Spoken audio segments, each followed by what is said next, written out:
اور جس دن اللہ کے دشمن دوزخ کی طرف اکٹھے کیے جائیں گے پھر ان کی الگ الگ جماعتیں بنائی جائیں گی، یہاں تک کہ جب دوزخ کے پاس پہنچ جائیں گے تو ان کے کان اور آنکھیں اور کھالیں یعنی دوسرے اعضاء ان کے خلاف ان کے اعمال کی شہادت دیں گے، اور وہ اپنی کھالوں یعنی اعضاء سے کہیں گے کہ تم نے ہمارے خلاف کیوں شہادت دی؟ وہ کہیں گی کہ جس اللہ نے سب چیزوں کو نطق بخشا اسی نے ہم کو بھی گویائی دی، اور اسی نے تم کو پہلی بار پیدا کیا تھا اور اسی کی طرف تم لوٹائے جا رہے ہو۔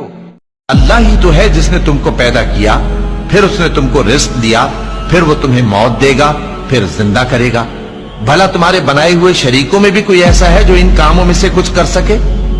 وہ پاک ہے اور اس کی شان ان کے شریکوں سے بلند۔ Human psychology, that the person you praise, person you talk great about, you tend to follow his advice. By following his advice, it will benefit you, it will not benefit him.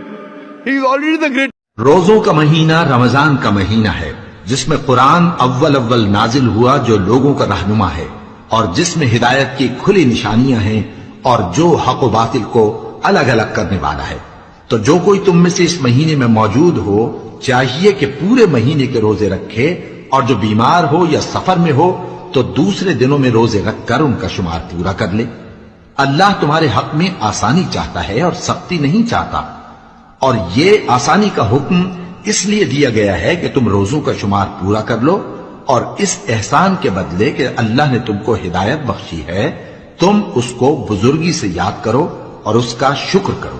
نماز کے بدلے جنت، حج کے بدلے جنت، زکوٰۃ کے بدلے جنت، ذکر کے بدلے جنت، تہجد کے بدلے جنت، خیرات کے بدلے جنت، اور روزے کے بدلے تمہیں اللہ ملے گا، اللہ ملے گا، اللہ ملے گا۔ اللہ اور اس کے فرشتے اس پیغمبر صلی اللہ علیہ وآلہ وسلم پر درود بھیجتے ہیں، مومنو تم بھی ان پر درود بھیجو اور خوب سلام بھیجا کرو۔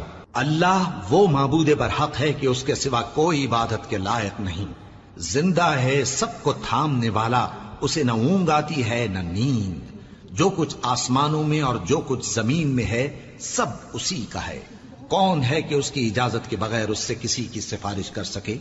جو کچھ لوگوں کے روبرو ہو رہا ہے اور جو کچھ ان کے پیچھے ہو چکا ہے اسے سب معلوم ہے، اور لوگ اس کی معلومات میں سے کسی چیز پر دسترس حاصل نہیں کر سکتے۔ ہاں جس قدر وہ چاہتا ہے اسی قدر معلوم کرا دیتا ہے۔ اس کی بادشاہی اور علم آسمان اور زمین سب پر حاوی ہے، اور اسے ان کی حفاظت کچھ بھی دشوار نہیں۔